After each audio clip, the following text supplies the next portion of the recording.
it's pretty convoluted. Basically, Fork Tower is a 48-man dungeon, and so you kind of want to go in with a group of 47 other people who know what the fuck they're doing. But the actual bare minimum requirements to do it is just be level 20 in this new Opal Crescent area and do the quests that were involved. And then all you need is just either have a cipher to increase your chances, or just you don't need a cipher, but it does improve your odds a bit.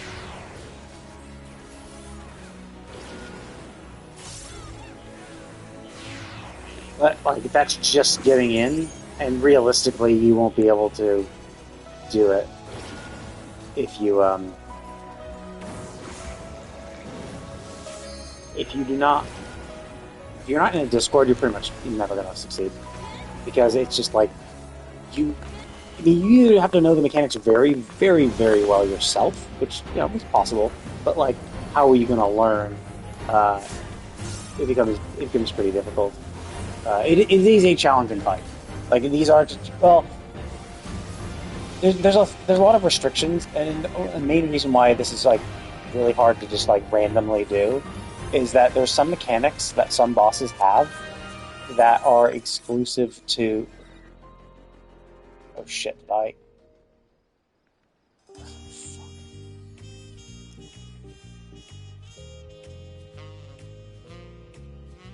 Yeah, I did initially set expectations. Whoops! Fuck! I didn't mean to do that. I meant to do my. I meant to just return, and I fucked it up. Well, either way. Darn. Well, it's okay. So it's a little easier in that regard. In that,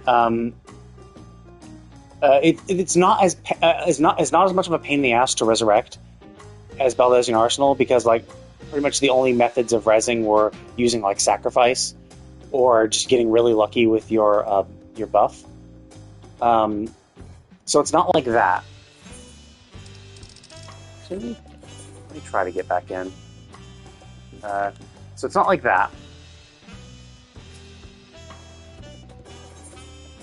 Not long one. But but it's a little more challenging in that sense, because now the only way to there's only one method of resing, and that is if you have the chemist job, and if you have the chemist job leveled to level 3, the phantom job chemist at phantom job level 3 for the chemist can now res. You wouldn't. So that's another reason, kind of, why you want to go in a group of people who know what the fuck they're doing, or get into a big group, is because you'd have essentially one chemist per group. So it's 6 parties of 8, and so you just have one chemist within each one of those 6 parties to handle kind of the resin. See if I can get back in. The same instance.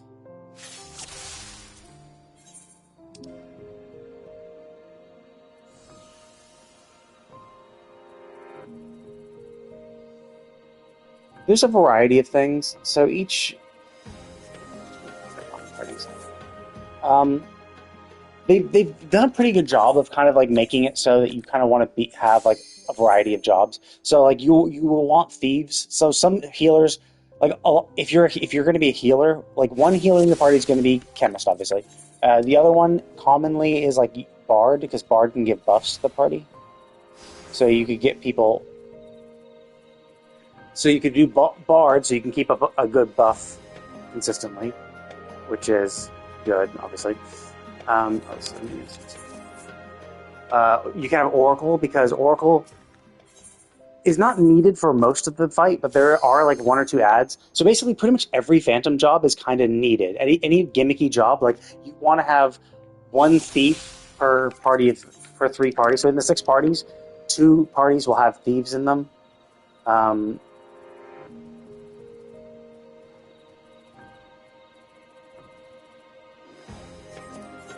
2 parties will have thieves in them. Two parties will have rangers because rangers can disarm traps, and there are traps in this, like Baldesion Arsenal and Delubrum Savage as well. So you really kind of want to be coordinated, like, and the main tank of each, like, so you're gonna have, like, if you're gonna have two tanks per party, you're gonna have your main tank also be no, it's all Discord. So I mean, you could try to create a party, but it's very unlikely you'll get anywhere with that. Like most, I mean, I do it from Discord. I do it from Discords. So I have a Discord I'm in, and there's actually a few Discords that are currently running that have, parties that are constantly going up. And the method of recruiting can vary. Some of them are just like, they have an automated bot where you just say, hey, I'm this class and I can be this class. I'm this class and I have I can be this phantom job, and you can just queue yourself up, and then the bot will automatically like let you know, oh hey, these people are ready. I'm joined. Here's the password to the party finder, and so basically the party leads of that run will create the party finders, and you join that. There's other ones where, like, sometimes they'll ask for, like, they'll do a Google Doc, and so you, like, submit a Google Doc entry to submit it. No, I mean, you just need to listen to callouts. You can talk if you want, but you don't really need to. I would just say it's really good to have Discord, because usually there will be a shot caller, and so you will want to listen to that, especially when you're first starting out, because if you don't have a shot caller, then you're kind of relying on you just knowing it. So it's the mechanics are complex enough that if you can easily screw yourself over, and it's very much like I think they had this in Baldesion Arsenal, but maybe it was only introduced in Delubrum Savage. But basically, if you take damage you're not expecting, is this no. If you take damage, if you take avoidable damage, like damage you should have dodged the AoE for, then basically you get a debuff called Thrice Come Ruin, which basically means if you get hit 3 times by avoidable damage, you will die. You get a doom and you 100% die. So that's why it's pretty unforgiving. So if you don't know the mechanics, you're probably going to get screwed, because you're just going to die to avoidable mechanics. Or you're going to get hit by avoidable mechanics because you didn't know the mechanics well enough, or you didn't know like which one's which. Like, if you're really good, there are definitely like guides out there that kind of like tell you, oh, what mechanics will happen in what order. Yeah, there's guides for everything. Like, I mean, it's still kind of in free flow, where like there are a lot of groups that are kind of working on strats to kind of create a guide and pass it along. So like ABBA is one of the Discords, and they have their own group. They have their own set of strats that they a bunch of people know. So it seems like I'm just not going to get back in. Okay, well let's just do a few fates to level myself back up again. Actually, no, I'll do this one. Okay, how far? When is this going to be done? So there are a few Discords that are like consistently kind of like fine-tuning strats, and then like kind of being like, okay, cool, like this is the one that we're going to be using. And so there's basically, from what I know of, there's like 2 that are just kind of going out there. There's the ABBA ones, and there's the FOE ones, FOE and ABBA. Some people seem to cycle between them, but it seems like both of them are pretty similar, like very little difference between them. So there are guides, and they tell, and like, the fights are very, very telegraphed in a way. You know exactly what's going to happen in what order, what mechanics are going to happen. Now there are obviously some things that will vary, like get gold. Oh, nice. There are some things that will vary. Like, you'll know a mechanic is going to come out next, but you don't know if it's going to be like, so for like the Demon Wall as an example, one of his starting mechanics is something afar. It's something afar or something near. It'll be one or the other. And so you need to know, oh, when he says something, when he says his attack near, that means he's going to do a nearby AoE, and you have to get out for it. So you have to, get on the other side of him, get on the side without the glowing balls, and then run away from him.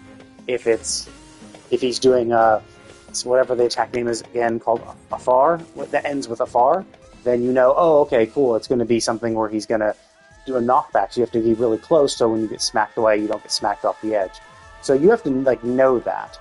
And it's really easy to die, and there's a lot of personal mechanic type shit that happens, and there's a lot of ways for one single person to kind of screw up and fuck over the group. So there's a lot of easy ways to die. So that's why it's kind of best to go in with a group, because you have a shot caller, and they'll keep track of the mechanics and let you know, hey, it's this mechanic's happening now, this mechanic's happening, et cetera, et cetera. And it's not like all of the mechanics are oh yeah, every single one of these are going to be difficult personal mechanics, but there are a few where you kind of a mechanic's going to come up, and you have to know how to resolve it yourself. So generally, it's just better to be in a group for a lot of reasons. One, you 100% have to be in a group, in a big coordinated group, because if you don't have certain jobs, you will die. There are some enemies that are unkillable, that you need Oracle for Doom, I think, on the bridges, because I think you have to doom one of the mobs, or else you just can't clear it, I think. I'm not sure, I haven't gotten that far yet, but there's a lot of stuff where you have to be pretty coordinated. The fight I just did was one where we had to make sure all the DPS, we had to get in these fire towers, and we had to have the DPS, behind the fire towers, the healers on either side, and the tanks in the middle of the boss. And you have to actually cycle between invulnerabilities. Tanks have to cycle between their invulnerabilities. So one tank could do the first round, but another tank had to come up and do invuln for the second round, or else, the tank would die just for the sheer amount of damage it does. So there's a lot of stuff that's involved. It is very much like BA, although for BA, I mean, honestly, for BA, there was a lot less complexity for tanks. For tanks, it was pretty simple. You just needed one tank. For the first boss, you just needed one tank on either side. And I guess technically you had to go into the rooms, and so you needed to make sure you had a tank. But it was a tank that just had to handle the rooms and handle the mobs in the room. That's not super hard. And then pretty much every boss was kind of a single boss, where it was oh yeah, it's just this one boss. And then the only kind of variation was at the end with Demi-Ozma. You had to fight, or Proto-Ozma. You had to each tank. You had to have 3 tanks all being main tank against Ozma, because during cube phase they would be the ones being slapped, and the off tanks would actually need to pick up the silver orbs. And that was pretty much the only things involved with tanks. So in this, there's a lot more variance, because you actually need multiple tanks. The Demon Wall has a tank buster where 3 tanks will be marked for a tank buster. So you have to have 3 tanks for that. Then there's an ad phase where there's going to be a total of 6 ads. So you have to have 6 tanks to be able to pick up each of the ads. One of the ads needs to be dispelled, so you need to make sure you have a time mage. So each side, each side of the room, there's 3 parties in each side of the room, and each side has to make sure they have a time mage so that they can dispel one of the ads. So there's a lot of shit that's involved with it. So it's not super simple that you can just be yeah, we're just going to randomly do it. Because if you don't have, I mean, technically, I think you might be fine maybe, because the only problem with if you don't dispel the ad is that it will 100% kill the tank. So whoever's tanking that ad, if it's not dispelled and not killed in time, it will 100% kill them. However, if you have a chemist, you can revive them, so cool. But obviously, if you're not doing the mechanics properly and dying, then you're going to run out. Oh, and technically in BA, you can be revived unlimited times. But in this, you can only be revived 3 times, and then you can't be revived anymore. So every time you're revived, you lose one of your stacks of 3. So there is a limit. So you can't just be like, oh, well, we had a death here, we had a death there, fine, sure, whatever. We'll just, res them and keep going. Eventually, at some point, if you just keep dying too much, not only will you not meet DPS checks, but you could also just, not make it. So, but yeah, so from what I understand, you need Knight for the main tanks because they have some really good mitigations. You need Thief because you need the trap detection and to be able to open locked rooms. Samurai, Monk, and Cannoneer are all kind of flex things. It's for DPS to do extra damage. It's like either any of those jobs are fine. You actually need Berserker for the last boss because Berserker, when they're in their rage state, they are immune to CC, so you need that or else you get fucked in the last boss. Ranger has the Occult Falcon, which can pop traps. You need Time Mage for the Dispel against some mobs. Chemist, obviously, for the revives. Geomancer is absolutely necessary because you need Geomancer Suspend because there's a few traps where you have to actually suspend yourself so that you can go and touch an orb to disable the trap. So Geomancer is 100% required. Bard is not really not really 100% required, but you still want a Bard because offensive Aria is just a passive damage bonus. So it's you want a Bard in every single party. Oracle, I haven't gotten to the point where you need Oracle yet, but you need their Doom to be able to kill mob, essentially. And you basically have Oracle cast Doom on the mob and let the tank just kind of chill with the mob until it dies. So, there's a lot of stuff you need for coordination. And some things are easy.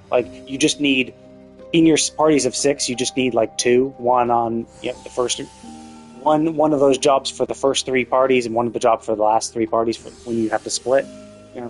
That's pretty easy. And there are some that you need for every single party. Every single party should have a knight. Every single party should have a chemist and a bard, because that's all party specific. Well, not chemist, obviously, but so yeah, there's a lot of kind of coordination, and so it's better to join a Discord simply because they handle a lot of that coordination for you. So they'll be the ones hosting parties. You can join voice chat and listen to the call outs, and so you don't have to kind of worry about that shit.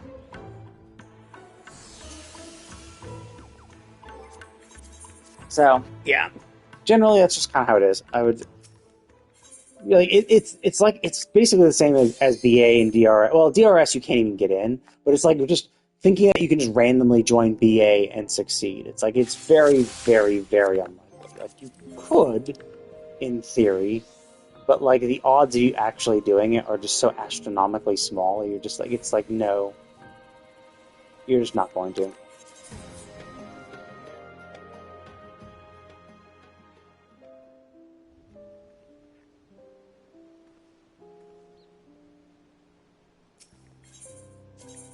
See if I can get to the group again. Probably not. Yeah, so I was hoping I would be able to get it clear. Didn't get it clear. It's unfortunate. And then I accidentally left the group. Left the instance. Stupid me. I guess I'm just kind of used to it from... Okay, I'm just going to follow them. Because it's so easy. I almost actually left earlier, too. Because I was trying to do the return. But anyway. So it's, yeah, it's just very unforgiving, basically. It's because you can only have one person res, and because the mechanics are so fast, the fights themselves are very, very short. The enrages for them are 7 minutes in. Well, not very, very short, but they're 7 minutes in. So each fight only is supposed to last 7 minutes. So it's not a crazy long thing, but there's a lot of mechanics that happen back to back to back to back. So it's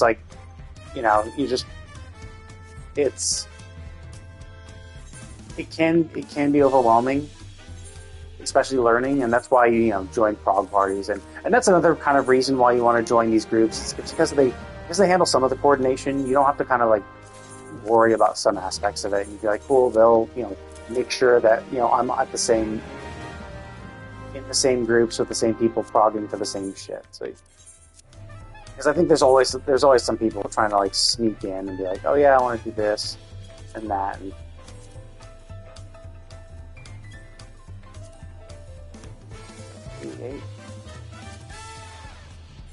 this is probably nothing, right? So stupid me. Left it early by accident. They probably would have cleared it. They might have cleared it. Either way, like I got to the end. Like, so basically today I hadn't even cleared the first boss. This is, I mean, as I said in the title, this is my third run.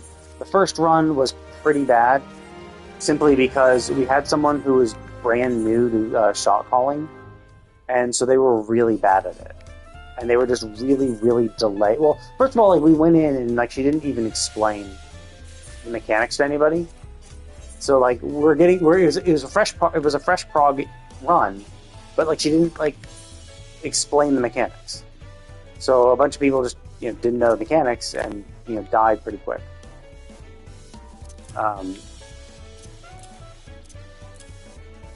Which is like understandable. We tell people, yeah, you should read the guides, and like a lot of the servers that you join for this, like it depends on which ones you want, but like the one I was just in was Cafe. It's like Crystal Adventuring Foray Exploration, something like that.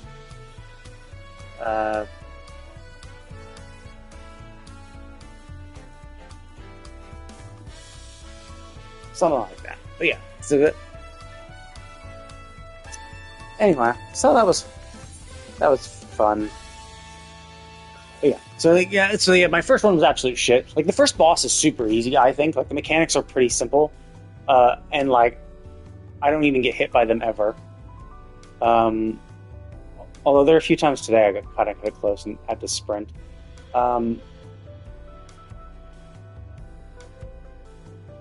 But yeah, so we beat. But then in the second run, which is earlier today, we cleared Demon Tower. We cleared Demon Wall, but this is like a fresh prog group as well. So this was like, yeah, it's a fresh prog with a few people who had cleared it. So like we were able to clear it. Again, I think it was pretty much the same as this run today. Is that we cleared it before even the second meteors even showed up. But because like we were mainly a fresh prog, not many people had like researched, and so the expectation was that we wouldn't be able to clear snowballs, and we did. Like I think we wiped 3 times against them. I think it was all 3 of them were like snowball wipes, just people not handling snowballs correctly. This time, we died. Yeah, and this time we unfortunately died because of just the randos who weren't in groups properly fucked over how the tethers worked. So basically, if those 2 or 3 random people weren't in the instance and it was just our groups, it would have been probably better. And I think their existence just fucked things up. So we would have had a better shot. But then we did snowballs perfectly the first time. I died still though, but I mean, they say hug the wall. I didn't exactly, so it's like, okay, I see what they mean. Now I know. But that was my first time I've ever seen it. Every other time they fucked with the snowball so bad they were invulnerable, or I died for other shit too. So it's like whatever. I did pretty well. And then we saw Enrage, and basically after snowballs I was perfectly fine. Like I was at the right location, did everything correctly. So yeah. So we saw Enrage, which is pretty good. I really hope I'll clear it. I'm gonna look for parties tomorrow to see if I can get past the second boss. And then I'm halfway done. And then it's just like, although like halfway done on the easiest bosses, then like there's gonna be the bridges, which is kind of annoying and definitely more convoluted and complex than the in-between area of the first and second boss. And then there's going to be, Magitar, which is going to be really interesting. I've seen people do clear runs, and it seems so easy there. But again, it's just like the people who do well in these things have like it's you want to be prepared, so you want to know the mechanics yourself, But the callouts are really helpful because it keeps people coordinated. It reminds you in case you forgot. And generally, it's the kind of thing where it's like, you know the general direction to go, and like their call out can make you like, oh, okay, I was already heading in that direction, but now I know I need to head specifically here, right? So it definitely helps. So I would definitely recommend joining a Discord group and just randomly signing up. There definitely are lots of people who are doing like fresh prog instances, fresh prog runs of this stuff. So I wouldn't be too concerned about that. Like, it's definitely the kind of thing where it's like there will be runs consistent. Like hell, even today there was a Baldesion Arsenal, right? So it's like this is content that is going to have people running it for a while, right? Like there's going to be people running it. Obviously, there's a big rush now because it's new, but like over time, more and more people will get mastery level 12, have mastered all jobs. Eventually, when the next zone and more jobs get created, it'll become even easier. Because from what I heard, you get a 2% increase in damage and healing with every job you have mastered. So I have mastered all 12 jobs, which gives me a 24% bonus to that. But there's going to be there's two new updates. There's going to be 2 updates to Occult Crescent. One is just going to be new jobs, and then the other is going to be a new zone with new jobs and presumably a new raid as well. So we'll see how that shakes out. So that'll be kind of interesting because, like, for Baldesion Arsenal and Zalubrum Savage, they only really had the one, and that was it. Now, Bajra was a little better because within each of the 2 instances, there was Castrum Latorum and Dalriada, which were kind of like alliance raids, in-instance alliance raids. But like they weren't. I mean, they were somewhat challenging, but not super challenging. Nothing like DSR or DRS. I mean, so nothing like that. So it'll be interesting. And then of course, Baldesion Arsenal was like at the ass end of Eureka. Like all the 4 Eureka zones, we had no idea that they were going to do something like that. And then they just flung Baldesion Arsenal at the end. So it's like it'll be interesting to see what the next Fork Tower will be. And I mean, obviously, it'll make Fork Tower easier because with the new jobs, you can get more mastery. And so if they, I don't think they're going to double the jobs, but if they add another like 10, that's another 20% increased damage and healing. So that will make Fork Tower runs even easier. Plus, whatever jobs they have, whatever new jobs they introduce, could introduce maybe even a higher cap of DPS. So, anyway, that's beside the point. It's late, so I'm going to go ahead and call it. I will be back on tomorrow. I'm going to do more Zenless and Zero story, and if I can get into a party, if I find a party that's essentially trying to clear the second boss again, I am not. I don't know. I've seen Enraged, so I might try to sneak into parties that have sneak into bridge parties and clear sneak into like the Marble Dragon Prog parties. Because like I've seen Enrage, I'm good enough. I know. Like I only fucked up once because of that, so I should be good. But yeah, so I'm gonna try to get into parties. Ideally, I want to get the clear. I want to get the mount. Once I have the mount, I'll be chill, and I don't have to worry too much. But anyway, go ahead and call it. Thank you all for watching, and I will see you all next time.